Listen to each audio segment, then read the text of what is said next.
O PP de Cambados critica a situación da Escola Municipal de Música. Os populares explican que o curso debería comezar o vindeiro día 16, pero que a día de hoxe os alumnos descoñecen se a súa matrícula foi aceptada. Non se sabe que alumnos están admitidos, que alumnos non están admitidos.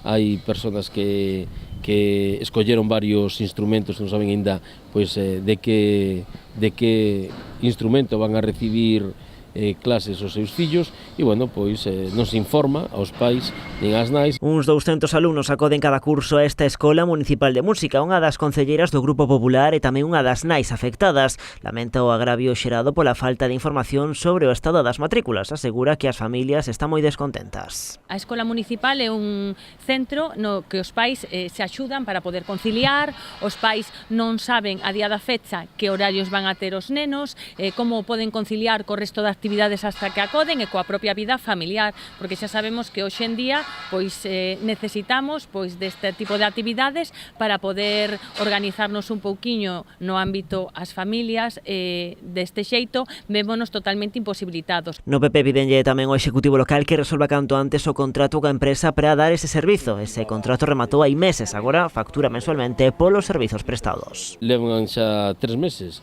este novo equipo de goberno, dende as pasadas eleccións municipais, e creemos que foi tempo suficiente para haber arreglado e xestionado o contrato pois con unha empresa para levar este servizo. A alcaldesa de Cambados indica que a adxudicación do servizo non se pode resolver ata o mes de novembro porque nestes intres está no período de exposición pública. Con todo, segundo apunta Fátima Bala, Canal Rías Baixas, a Escola de Música seguirá funcionando con normalidade. A rexedora resta importancia ás críticas do PP, di que as clases comezarán o día 16 de setembro e que o martes que ven faranse públicas as listas de matriculados.